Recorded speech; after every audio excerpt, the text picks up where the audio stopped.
BJP प्रवक्ता गौरव भाटिया हमारे साथ जुड़ गए। गौरव जी, बहुत स्वागत है आपका इंडिया टीवी पर। मैं शुभकामनाएं आपको दे दूं। 48 सीटों पर बीजेपी की लीड है, हालांकि अभी भी कांग्रेस पार्टी ये कह रही है कि इसमें भी कोई खेल है।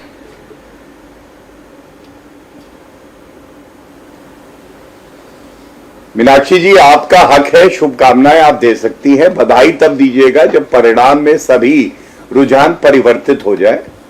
और आपके चैनल के माध्यम से मैं हरियाणा की जनता को, जम्मू और कश्मीर की जनता को बहुत बहुत धन्यवाद देता हूं, आभार व्यक्त करता हूं। उन्होंने दिखा दिया है कि भारत का लोकतंत्र जीवित ही नहीं है बल्कि बहुत मजबूती से जीवित है, क्योंकि राहुल गांधी जो लीडर ऑफ ऑपोजिशन हैं, अभी कुछ सप्ताह पहले विदेशी धरती पर कह रहे थे कि भारत का लोकतंत्र खतरे में है, मीडिया उनकी बात नहीं रखता है।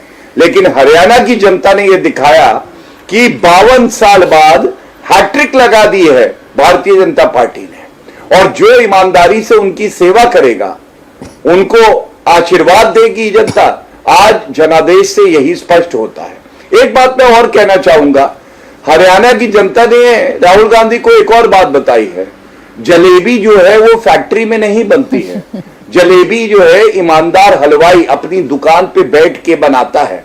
और अगर आपको जमीनी सच्चाई नहीं पता चलती है और लिखी लिखाई स्क्रिप्ट आप पढ़ोगे तो यही हश्र होगा। गौरव जी, लेकिन मैं जो देख रही हूं इस वक्त पार्टी वाइज वोट शेयर, वो पार्टी वाइज वोट शेयर तो ये बताता कि लड़ाई बड़ी कांटे की रही है और बड़ी दिलचस्प रही है। आप देखिए, बीजेपी का वोट शेयर 39.98% रहा। कांग्रेस पार्टी का ऐसा नहीं है कि वोट शेयर आपसे कोई बहुत ज्यादा कम है, 39.18% रहा है।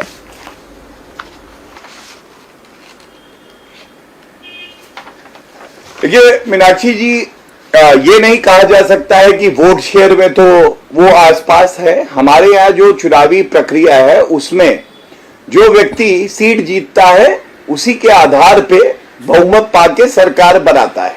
जी जी। और मैं एक और बात यहाँ उठाना चाहता हूं, क्या आज ये नहीं माना जाएगा किस तरह से जवान, किसान, पहलवान, साथ में संविधान और नौजवान, इन सब ने भारतीय जनता पार्टी की जो सकारात्मक राजनीति है उस पर मोहर लगाई है।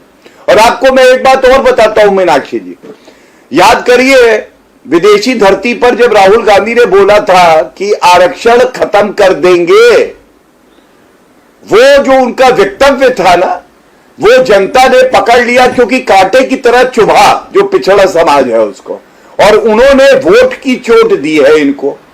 कांग्रेस पार्टी के हेडक्वार्टर का आलम क्या है मीनाक्षी जी, आपको पता है? वहां पे ढोल वाले बुलाए थे। ढोल वाले जब बाहर निकले तो किसी ने पूछा, बैंड बजाया? तो उसने कहा कि बैंड जिसने बजाने के लिए बुलाया था उसी का बैंड बज गया, जनता ने बजा दिया है।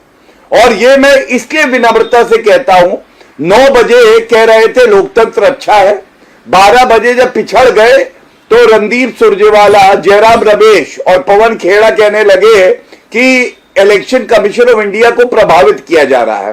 अब 5 बजे कहेंगे ईवीएम खराब है। ये जो दोहरे मापदंड है इसको जनता नकार चुकी है। नहीं, ये तो बातें आप ठीक कह रहे हैं। ईवीएम पर एक बार फिर से जो है वो रोना शुरू हो चुका है। लेकिन सवाल यह है कि जो हाल ही में एक चलन चल गया था 2024 के नतीजों के बाद, ये कहा जाने लगा था कि राहुल गांधी भी एक मैजिक चला रहे हैं, उनकी अपनी एक नेतृत्व क्षमता है, उनकी अपना एक विजन है और वो काम कर रहा है। जाति जाति पर बात हो रही थी, जातिगत आधारित जनगणना होगी, सबको उसी आधार पर अधिकार मिलेगा। इस बात को हरियाणा ने नकार दिया, क्यों, क्या कारण है? मीनाक्षी जी देखिए, हमें आज एक बात जानना होगा, सकारात्मक राजनीति करेंगे तो जनता का दिल जीतेंगे, जनता आशीर्वाद देगी। और नकारात्मक राजनीति करेंगे, भारत का लोकतंत्र खत्म हो गया। अगर खत्म हो गया तो 63% मतदान कश्मीर में कैसे हुआ है, जम्मू में, बताइए।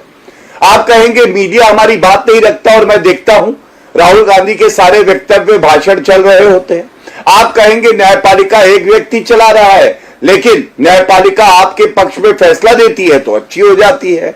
आप कहते हैं कि ईवीएम खराब है, लेकिन तेलंगाना और कर्नाटका आप जीत जाते हैं, और नेशनल कॉन्फ्रेंस का जो इनका गठबंधन है वो भी ठीक ठाक कर रहा है कश्मीर में। तो ये जो दोहरे मापदंड है ना कि मीठा मीठा गप गप और कड़वा कड़वा थू थू, ऐसे नहीं चलेगा। आप देखिएगा भारतीय जनता पार्टी के सारे प्रवक्ता सुबह 8 बजे मैदान में डट गए।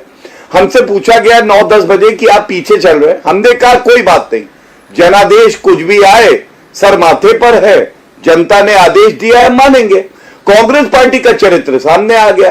और जाति पे मैं बता दूं, भारत की जनता भूली नहीं है किस तरह से जवाहरलाल नेहरू स्वयं कहते थे कि जाति के आधार पे मत बांटो।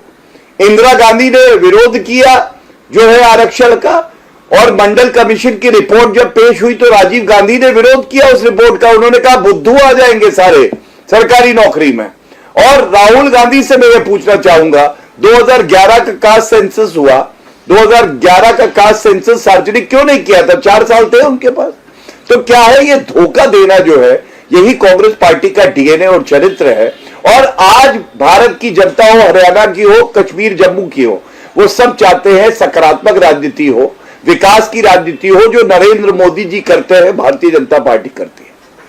ये नरेंद्र मोदी मैजिक है या ये जो आखिरी मौके पर जो हरियाणा में ये रणनीति बनाई गई कि सीएम को बदलना चाहिए वो कारण है, या फिर आम आदमी पार्टी का भी मैदान में उतरना? मैं इसे क्यों कह रही हूँ गौरव जी, क्योंकि मैं फिर वापस से मैं वोट शेयर पर आती हूँ और कुछ सीटें ऐसी हैं जिनमें असंध है, पंचकुला है, फतेहाबाद है, झज्जर है।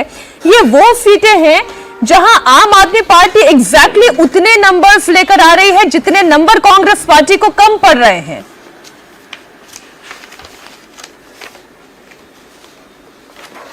नहीं, आपने पहले तो कहा मोदी मैजिक है, तो मैजिक शब्द का इस्तेमाल किया, तो आज जनता ये कह रही है मोदी मैजिक है, राहुल ट्रैजिक है।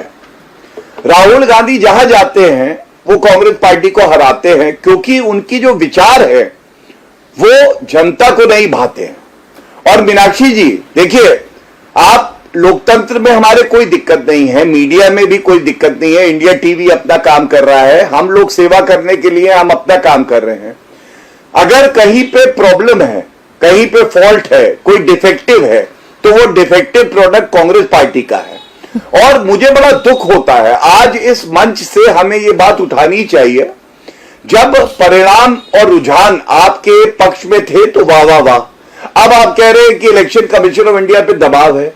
आपका इतना अनुभव रहा है मीनाक्षी जी, आप बताइए, जो चैनल की रिपोर्टिंग होती है परिणाम वाले दिन और जो इलेक्शन कमीशन ऑफ इंडिया की वेबसाइट है, उसमें कुछ अंतर कुछ मिनट का रहता है, कुछ समय का, क्योंकि election commission of India election manual से चलती है, वहां पे वेरिफिकेशन होता है, कोई गलत तथ्य और त्रुटि नहीं हो सकती है।